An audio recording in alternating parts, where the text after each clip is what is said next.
안녕하십니까. 통일전망대 김필국입니다. 안주희입니다. 2주 연속 북한이 극초음속 미사일을 시험 발사하고 성공했다고 발표했습니다. 최고 속도가 마하 10이라는데 서울까지 1분이면 올 수 있다고 하죠. 네, 그런데 이게 극초음속 미사일이 맞는지 또 방어가 가능한지 그렇지 않은지에 대한 의견이 엇갈리고 있습니다. 네, 과연 이 미사일의 실체는 뭔지, 얼마나 위험한지 최유찬 기자가 분석해봤습니다. 북한이 극초음속 미사일 시험 발사를 공개한 건 지난해 9월 그리고 새해 들어 지난 5일과 11일 이렇게 세 차례입니다. 첫 발사 당시 사거리 500km에 속도는 마하 3으로 분석됐던 미사일은 점점 거리가 늘고 속도도 높아져서 3차 발사 때는 마하 10까지 고도화됐고 북한은 극초음속 무기 개발 부문에서 대성공을 거뒀다고 대서특필했습니다. 그런데 우리 군 당국의 평가는 달랐습니다. 속도가 각각 마하 6과 10이었던 2차와 3차 발사는 엄밀히 말해 극초음속 활공 비행체로 분류할 수 없다고 했고 오히려 3배나 느렸던 1차 발사는 속도를 내는 데 실패했지만 초기 단계의 극초음속 활공이 맞다고 분석한 겁니다. 극초음속 미사일이라면 극초음속 활공체 HGB를 말합니다. 추진체에서 분리된 뒤 마하 5 이상의 속도로 저고도 활공을 하는데 뾰족한 세모 모양의 글라이더 탄두가 수시로 비행 경로와 궤적을 바꿔 요격이 쉽지 않습니다. 작년 9월 북한이 처음 발사한 미사일은 전형적인 HGB의 모습입니다. 9월 28일 같은 경우에는 그 HGV 형상에 해당하는 글라이드 타입의 탄두가 붙어 있었어요. 이제 처음부터 고도를 낮게 깔고 들어가서 대기권에서 고고도기는 고고도인데요. 거기에서 공기가 희박해지는 층이 있어요. 그 층에서 글라이드를 하면서 들어오는 이런 패턴이거든요. 그런데 새해 5일과 11일 쏜 미사일의 탄두는 원뿔형입니다. 군 당국은 탄두 모양과 속도로 밀어볼 때 극초음속 활공체라기보다는 기동형 재진입체 MARV일 것으로 보고 있습니다. MARV는 일반적인 탄도미사일의 한 형태로 궤적 역시 반연형 탄도를 그리다가 대기권 재진입 후 좌우나 위아래로 기동합니다. 처음에 이제 전체적인 궤적의 양상은 이제 탄도미사일의 비행 곡선을 그리는데 맨 마지막에 엔트리를 하고 난 다음에 약간 평행으로 상당한 거리를 이제 날아가면서 기동을 하는 이런 패턴들이 보이죠. 속도도 활강 구간 전체 평균이 마하 5 이상 돼야 하는데 여기에 못 미친다고 보는 겁니다. 우리 군이 보유한 현무2도 마하 9의 속도를 내는 MARV이지만 같은 이유로 극초음속 미사일로 부르지 않습니다. 형상은 지금 MARV 형상으로 바뀌었는데 비행을 지금 테스트를 하는 방식은 그 HGV 형상 비슷하게 지금 비행을 시키고 있는 거예요. 우리 군은 북한의 이번 발사체가 요격 능력 범위 안에 있다고 강조했습니다. 우리 군은 이번 발사체에 대해 탐지 및 요격할 수 있는 능력을 보유하고 있으며 대응 체계를 지속 강화하고 있습니다. 비록 궤적 변화가 심하고 속도는 빠르지만 탄도미사일 계열이기 때문에 이론적으로 요격이 가능하다는 겁니다. 하지만 100% 방어가 가능하다는 뜻은 아닙니다. 구형 미사일을 상대로 우리 방어 체계가 70%, 80%, 90%를 격추할 수 있습니다. 이런 요격 능력을 가지고 있었다 치면 위협 형태가 조금씩 이제 고도화될수록 우리가 가지고 있는 방어 체계의 무기 효과도나 이런 것들이 전반적으로 쭉 떨어질 거란 말이에요. 북한의 미사일이 극초음속 활공체가 아닌 탄도미사일 계열의 MARV라는 우리 군 당국의 해석에 대한 반론도 만만치 않습니다. 탄두 모양만으로 극초음속 미사일 여부를 단정할 수 없는 데다가 설사 일반 탄도미사일이라고 할지라도 충분히 빠르고 위협적이라는 겁니다. 원뿔이든 글라이드든지 활공 비행이 가능한가? 그게 극초음속 미사일을 구분하는 가장 큰 기준이 되겠습니다. 마하 10이면은 거의 2분권 내에 한반도 전역을 타격 가능한 시간이죠. 특히 이번에 사용된 발사체가 중장거리 미사일용이라는 점도 눈길을 끕니다. 중거리 탄도미사일의 속도는 달성을 한 거고 그 속도를 달성하는 건 그만큼 거리를 날아갈 수 있다는 걸 뜻해요.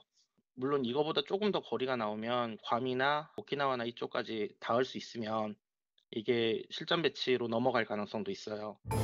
북한의 미사일 발사 직후 미국 서부의 일부 공항에는 항공기 이륙 금지 조치가 내려졌습니다. A 15-minute ground stop, and they did it out of an abundance of caution. 북한의 미사일 초기 속도나 궤적이 미국 본토를 겨냥한 장거리 미사일일 가능성이 제기됐을 수 있습니다. 동의하는 김정은 동지께서 극초음속 미사일 시험 발사를 현지에서 참관하셨습니다. 김정은 위원장이 거의 2년 만에 미사일 시험 발사장을 다시 찾은 것도 심상치 않습니다. 다시 이제 모습을 보였다라는 것은 어떻든 간에 김정은 위원장이 전략무기 개발에 상당한 의지를 갖고 이것을 완수하는 데 우선적인 목표를 두고 있다는 것을 보여주기도 하고요. 극초음속 미사일은 지난해 제시한 국방력 분야 5대 과업 중 하나로 이후 대륙간 탄도미사일, 다탄두 개별 유도 기술, 수중 발사 핵무기, 군 정찰 위성 등 나머지 전략무기 개발도 가속화할 것으로 보입니다. 지난 4년간 큰 틀에서 안정을 유지하던 한반도 정세는 불안정성이 커질 것으로 우려됩니다. 미국 정부는 북한의 핵 미사일 개발을 주도하는 국방과학원 소속 인사 5명 등을 새로 제재 명단에 올렸습니다. 이를 이유로 더 강력한 반응을 경고한 북한은 즉각 단거리 탄도미사일 2발을 발사했습니다. 일본은 미국과 함께 북한의 극초음속 미사일을 요격할 최신 무기, 레일건 등을 도입하겠다며 군비 경쟁에 뛰어들려 하고 있고 중국, 러시아와 미국의 갈등도 깊어지고 있습니다. 한국에서도 대선을 앞두고 선제 타격론까지 공론화되는 상황이어서 강대강 대치 속에 한반도 긴장을 누그러뜨릴 방법이 좀처럼 보이지 않고 있습니다. 통일전망대 최유찬입니다.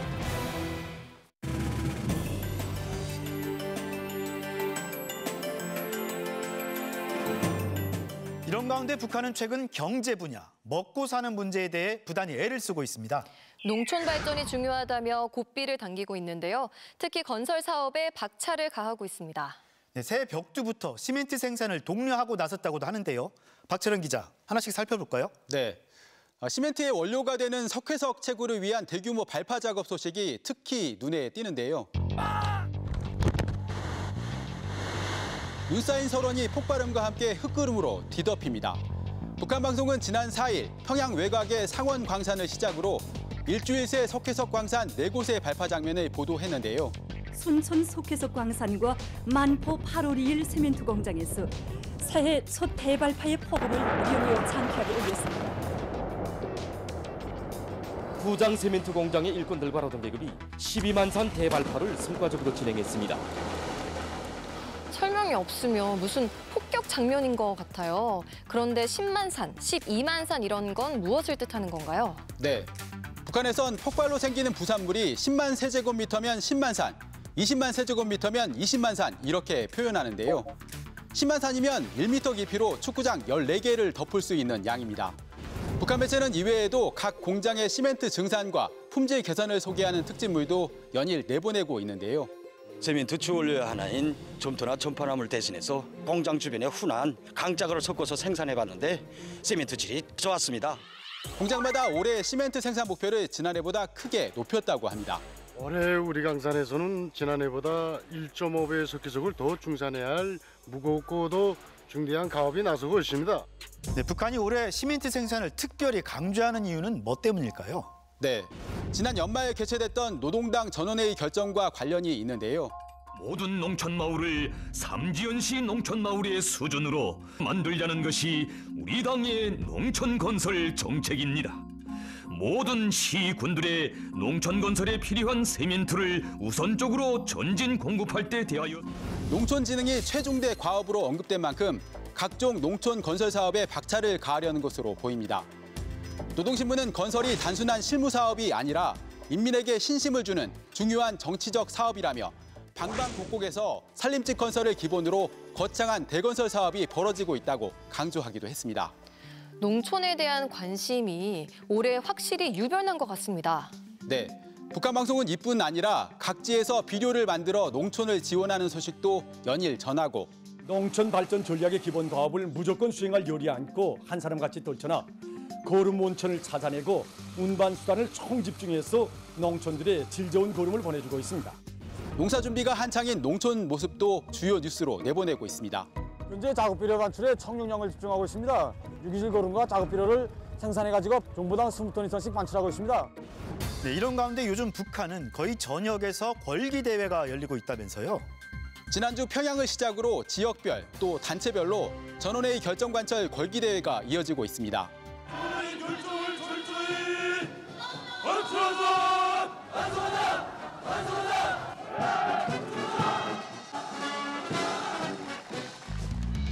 각계에서 전원회의 결정을 베껴 쓰고 외우는 모습을 소개하며 학습 열풍을 강조하기도 합니다. 전원회의에서 하신 역사적인 결론과 보고에 대한 전당적, 전인민적인 학습 열풍이 날로 고조되고 있습니다. 네. 그런데 이번 전원회의 결정에서 눈길을 끌었던 게 또 하나 있죠. 바로 방역과 관련된 내용이었는데요. 코로나19로 비상방역을 선포하면서 국경을 걸어 잠근 지도 이제 만 2년이 됐는데 북한의 방역 기조 달라질까요? 네, 북한이 전원회의 결정문에서 선진 방역을 언급하면서 국경 봉쇄에 변화가 생기는 게 아니냐 관심이 쏠리는데요. 우리의 방역을 선진적이며 인민적인 방역으로 이행시키는 데 필요한 수단과 역량을 보강 완비하는 사업을 적극 내밀어야 합니다. 노동신문도 통제 위주의 방역에서 발전된 선진적인 방역으로 이행해야 한다며 인민의 편의 보장을 무시하는 현상을 극복해야 한다고 전하기도 했습니다. 네, 봉쇄 위주의 방역을 탈피하겠다는 뜻으로 해석할 수도 있을 것 같은데 실제 변화가 있나요? 북한 매체에서는 아직 구체적인 변화가 감지되진 않고 있습니다. 방역의 경계를 늦춰선 안 된다며 경각심을 고취하는 보도가 대부분인데요. 다만 최근에 나오는 각종 특집물에선 선진 방역으로 이행해야 한다는 내용이 강조되고 있긴 합니다. 우리의 방역을 선진적이며 인민적인 방역으로 이행시키는 데 필요한 수단과 역량을 보강 완비하는 사업을 적극 내밀어야 합니다. 굳게 걸어 잠근 북한의 국경이 열리게 될지도 관심입니다. 국경 봉쇄가 장기화되면서 무역은 물론 각종 외부 지원도 중단된 상황인데요. 유엔 세계 식량 계획은 최근 보고서에서 지난해 3월을 마지막으로 북한의 식량 지원을 못하고 있다고 밝히기도 했습니다. 북한이 내건 선진 방역이 구체적으로 뭘 의미하는지 우리 당국도 주시하고 있는데요.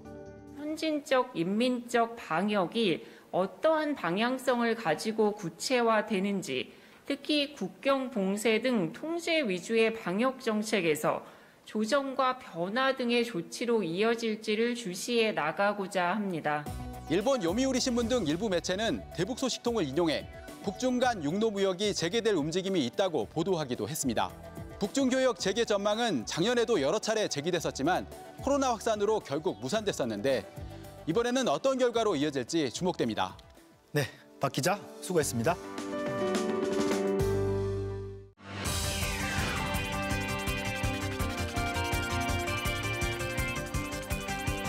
북한에는 신년 초 새해 다짐이나 운세보다 더 중요시하는 게 있다고 합니다. 바로 사진인데요. 왜 그런지 함께 알아보겠습니다. 네, 함께 하실 두 분입니다. 어서 오세요. 안녕하세요.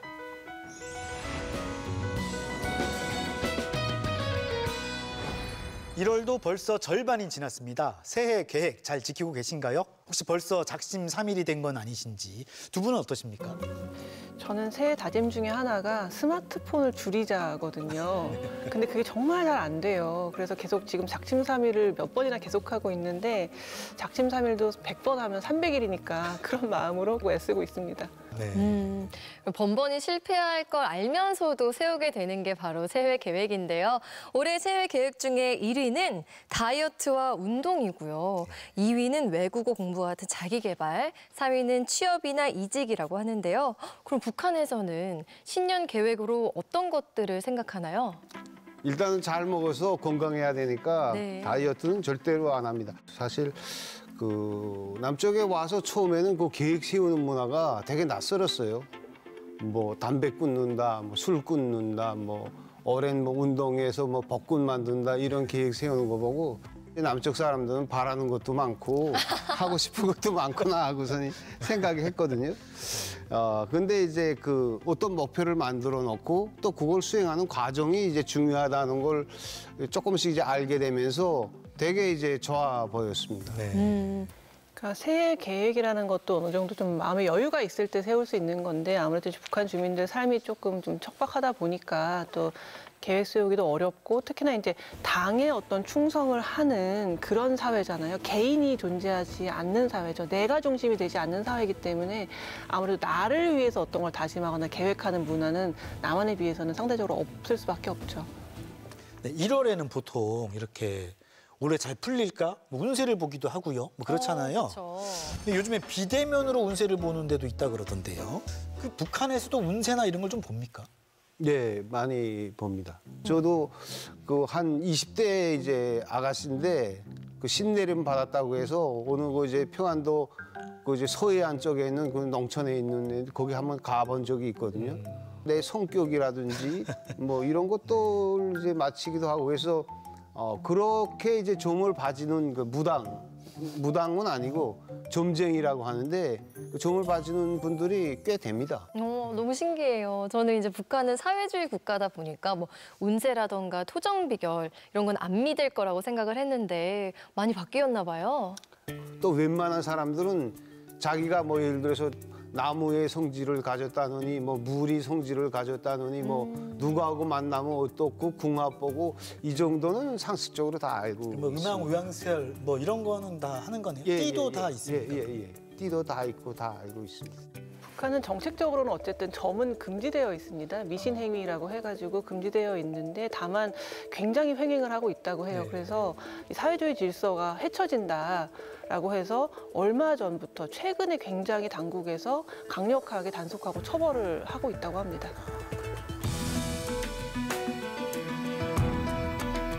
네, 북한에선 새해가 되면 일상적으로 하는 버킷리스트 중에서 기념사진을 빼놓을 수 없다고 합니다. 화면으로 만나보시죠.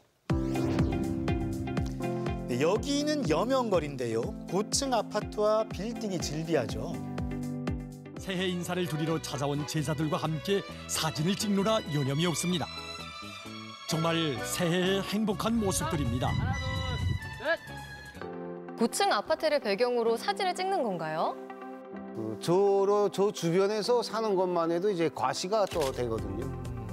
그래서 그런 측면에서 이제 저 아파트를 배경으로 사진을 많이 찍는 것 같습니다. 우리 처소에 나간 자식들이 아버지 어머니 70층 아파트를 배경으로 사진 좀 찍어달라고 보내달라고 해서 이렇게 나와서 찍는 길입니다. 근데 방금 북한 방송 화면을 보면 우리로 치면은 뭐 광화문 광장, 뭐 6선 빌딩 앞에서 이렇게 사진을 찍는 셈인데요. 북한에선 이런 식의 사진을 자주 찍나 봅니다. 네, 자주 찍습니다. 특히 이제 1월 1일이면 그 부모님한테나 뭐 자기 친척이나 스승 뭐 이런 사람들을 이제 찾아가서 인사도 드리는데 이때 이제 뭐 올해 그 만났던 것을 기념으로 해서 이제 그 사진도 남기고요. 그다음에 이제 가족 사진 이런 거 찍어가지고 북한은 이제 뭐 10년씩 나가 있으니까 그 아들한테 해마다 또 사진 찍어서 보내는 그런 문화도 있습니다. 조충 씨도 북한에서 기념사진 자주 찍으셨나요? 네, 많이 찍었죠. 어떤 이제 추억이냐 무엇을 기념할 때 이제 사진만큼 중요한 것이 없다고 이제 생각을 하고 있습니다. 그래서 가끔씩은 사진첩 내려다 놓고 사진 둘 주면서 옛날 추억하는 이야기도 하고 해서 그 사진에 대해서 이제 되게 좀 애착이라고 할까요? 그런 것들이 이제 많고요. 그 사실 예전에는 벽에 큰 사진을 못 걸었거든요.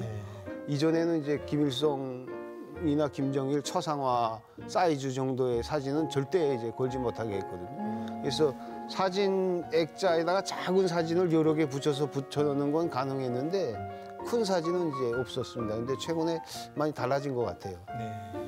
북한은 어쨌든 개인 PC라던가 스마트폰이라던가 이렇게 개인 그런 메모리 저장 장치 같은 것들이 우리만큼 많지는 않기 때문에 일부러 이렇게 인화를 해서 같이 보고 이런 문화가 좀 있는 것 같고요. 우리도 예전엔 그랬죠. 지금은 훨씬 더 개인화된 사회이기 때문에 가족의 의미보다 나의 의미가 어떻게 보면 좀 더 중요해졌는데 북한은 어쨌든 아직도 가족의 사랑, 가족의 정 이런 것들을 훨씬 더 우리보다 챙기는 사회이기 때문에 이렇게 가족 사진을 찍거나 하는 문화가 더 남아있는 것 같습니다.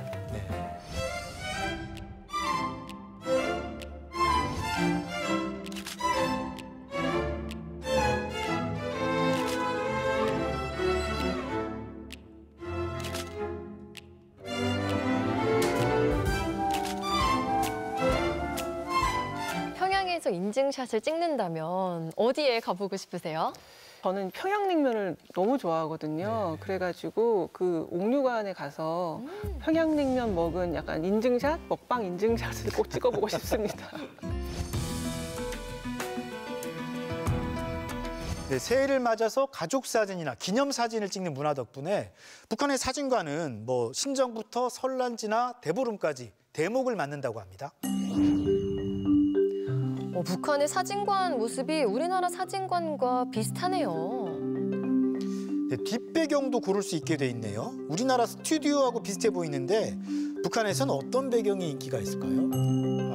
사실 북한에는 이제 뭐 평양 이런 큰 대도시들 제외하고 그렇게 뭐 사진이 배경으로 할 만한 게 별로 없거든요. 그러니까 경치전 외국의 뭐 배경이라든지 뭐 금강산 뭐 그다음에 묘향산 이런 그런 배경들 그다음에 평양에 좀 비교적 그 좀 서문난 그런 건물들 뭐 이런 것들을 이제 그림으로 그려가지고 배경으로 할 것 같고요. 옛날에는 그 사실 사진관에서 가족 사진 찍어도 빛배경이 다 똑같았거든요. 그래서 100명이 찍으면 100명이 다 똑같았어요. 근데 지금 보니까 많이 변했습니다. 예. 네, 뿐만 아니라 요즘은 홈페이지를 만들어 온라인 예약 서비스를 제공하는 사진관도 생겼는데요. 평양에서는 촬영부터 보정, 인화 시스템까지 갖춘 사진관들이 늘고 있다고 합니다. 그 김정은 위원장이 그 사진관에서 사진을 찍어야 사진이 잘 나온다라든가 뭐 사진관들을 현대적으로 꾸며서 인민들 모두가 사진관을 찾도록 해야 된다 이런 식으로 현지 지도를 좀 했다고 합니다. 그 뒤로 이제 사진관 혹은 사진사들이 사진관 운영을 훨씬 더 잘해야겠다라고 이제 그런 마음을 갖게 되었다고 하네요. 어렸을 때는 인화해서 앨범도 만들고 맞습니다. 그랬었던 것 같은데 북한에서는 어떤가요? 인화하는 비용이 얼마인지 궁금합니다. 사실 좀 많이 비쌉니다. 그래서 그 A4라고 하죠. A4 용지 크기. 그게 이제 한 5,000원 정도 되는데 그 $1거든요. 지금 시세로 하면 $1인데 북한에서 큰 돈입니다. 그래서 쌀 1kg 정도를 이제 사야 돼요. 그러니까 사진 100장을 인하하면 쌀 100kg가 이제 그냥 날아가는 거죠. 네. 결코 적은 돈이 아닌데 그렇게 비싼 돈을 들여서 찍은 사진들은 어떻게 관리를 합니까? 네, 정말 잘 관리를 하죠. 그래서 좀 이제 그 경제적으로 여유가 있는 집들은 좋은 이제 그 사진첩 앨범 그런 거 이제 사다가 거기다 다 끼우고 그다음에 이제 그 액틀 만들어서 벽에다 이제 걸기도 하고 뭐 이제 그 사진을 보고 추억도 하고 이제 그렇게 하고 있습니다. 네, 올해 김정은 위원장의 첫 공개 활동이 금수상 태양궁정 참배에 이어서 공로자들과 기념사진을 촬영하는 거였는데요. 북한에서 사진은 정말 중요한 의미가 있는 것 같습니다. 네, 그 아무 때나 오는 기회가 아닙니다. 그래서 이제 최고 지도자하고 찍은 사진은 그 집안의 이제 가보거든요. 나 좋은 부르소 기념사진 찍었어요. 이 기념사진들은 대를 두고 물려갈 우리 집의 가보예요. 특히 이제 1호 사진에 한 장만 있어도 그 이제 서류, 북한에서 이제 이력서라고 하는데 그 서류 작성하는데 언제 어디서 김정은하고 사진을 찍었다 하고서 그거 한 줄만 밝혀놔도 출세하는데 엄청 이제 도움을 줍니다. 그래서 사실 그런 것 때문에 이제 많은 주민들이 평생 소원이에요. 저 1호 사진 한번 찍는 게. 그러니까 특히 김정은 정권 들어서 이런 사진을 통한 이미지 정치를 많이 하는 경향이 좀 보이고 있습니다. 아무래도 젊은 지도자다 보니까 100마디 말보다 이미지 한 장이 가지는 그 힘을 잘 알고 있는 것 같아요. 그래서 좀 최근 사진 중에 기억나는 거는 이제 백마를 타고 백두산에 올랐던 그런 사진들 있잖아요. 굉장히 본인을 신격화하면서도 대중의 충성심을 유도할 수 있는 사진들이거든요. 그렇다 보니까 이 김정은과 함께 찍은 사진이 있다는 것은 내가 아무리 뭐 힘든 일이 있고 어려움이 있어도 수령이 나를 돌보아주고 있고 어떤 그런 챙겨주고 있다라는 어떤 위로를 주는 셈인 거죠. 북한에서는 사진 한 장이 소중한 추억이 될 수도 있지만 또 다른 의미로 쓰이기도 하겠네요. 네, 돌아오는 설에는 가족이나 소중한 사람들과 함께 간단한 기념사진 찍어보면 어떨까 하는 생각도 듭니다. 오늘 도움 말씀 고맙습니다.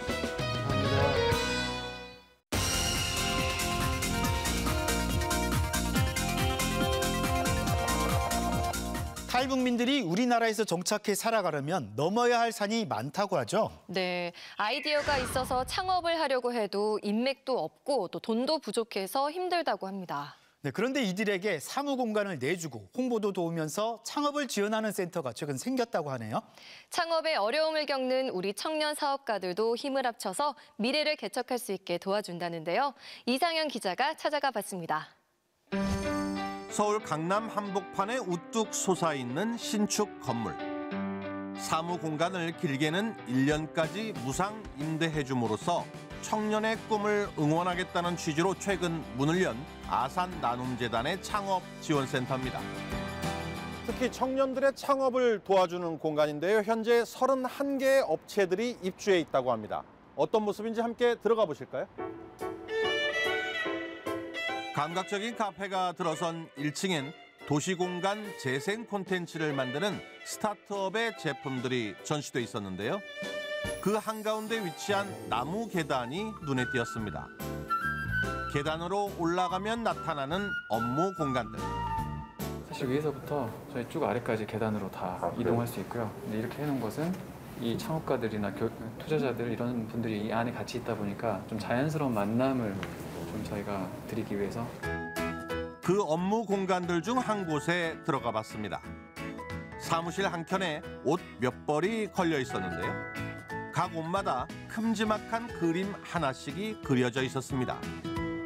유독 돌멩이가 많았던 북한의 고향. 들국화처럼 꿋꿋하게 견뎌왔던 삶. 이렇게 탈북민 사연 하나씩을 그림으로 표현해 제품화한 것으로 옷에 새겨진 QR코드를 통해 그 사연을 자세히 접할 수 있게도 해놓았습니다.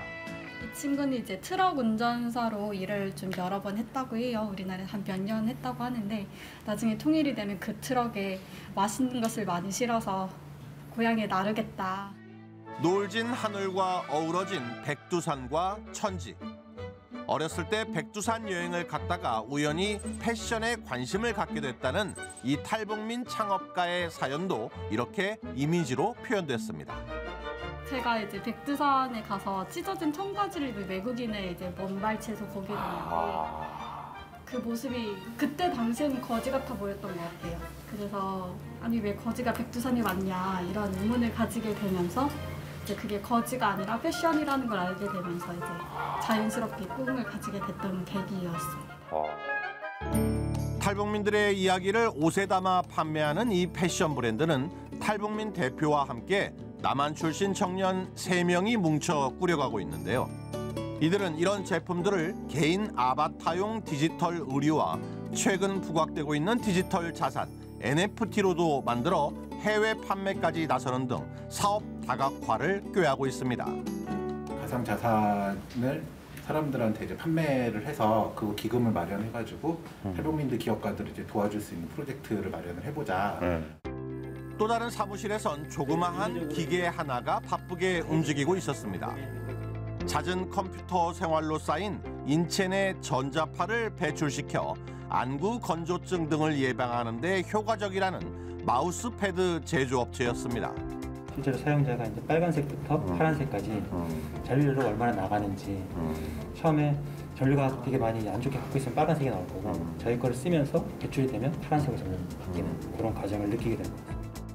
이 업체의 대표 역시 30대 탈북민 청년으로 남한으로 건너와 공대를 졸업한 뒤 8년에 걸쳐 이 마우스패드 개발에 성공했고 특허 등록도 앞둔 상태라는데요. 사업 본격화를 앞두고 남한 출신의 마케팅 전문가와 함께 회사를 출범시켰습니다.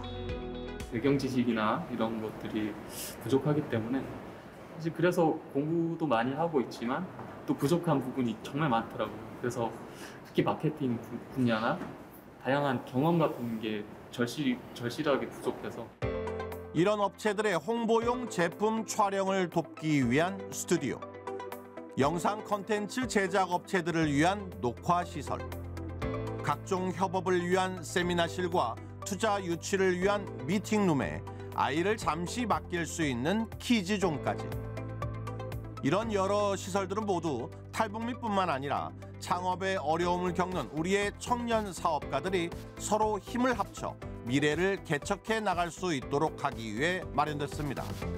탈북민만 모시고 하는 창업 프로그램보다는 다른 생태계, 다른 문화권에 있는 사람들이 전략적 팀 창업을 하게 된다면은 좀 더 강한 그리고 좀 더 지속 가능한 창업을 할 수 있지 않을까라고 생각을 했고요.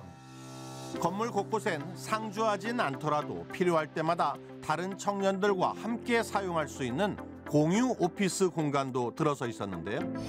이곳에선 북한 시장 바닥을 헤매는 집 없는 아이들, 이른바 꽃제비 출신으로 20대가 됐을 때 탈북에 성공했다는 청년을 만날 수 있었습니다.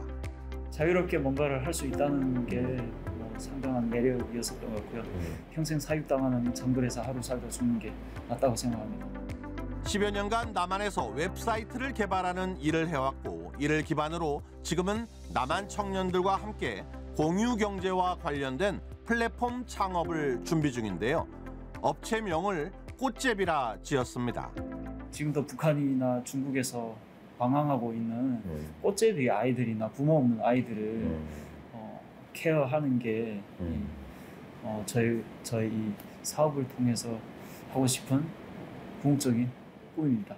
저의 어린 시절의 과거이기도 하고요. 할 수 있다고 생각하면 이룰 수 있는 세상.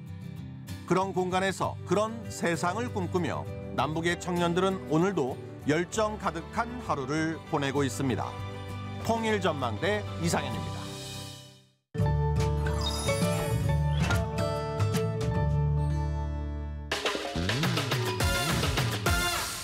재배하는 사람? 그런 거 같은데요. 이거 우리말로 사기꾼 이런 걸까요? 아니면 도박꾼? 탈옥수? 열쇠 따고 도망치나요?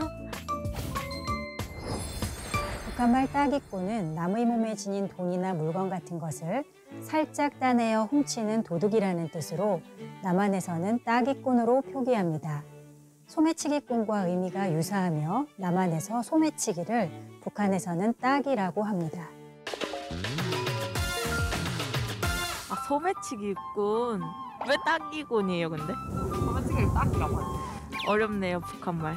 아, 이해됩니다. 네. 사람들 품에서 물건을 약간 따간다. 이런 뉘앙스로 좀 따기꾼 이렇게 지었을 것 같습니다. 다음 주부터 사적 모임 인원 제한이 6명으로 조정되는데요. 영업시간 제한 등 큰 틀의 방역 조치는 3주 더 연장됩니다. 네, 연일 추운 날씨가 이어지고 있는데요. 건강 잘 챙기시고요. 희망의 봄을 맞을 수 있길 기대합니다. 통일전망대 다음 주 더 알찬 내용으로 찾아오겠습니다. 고맙습니다.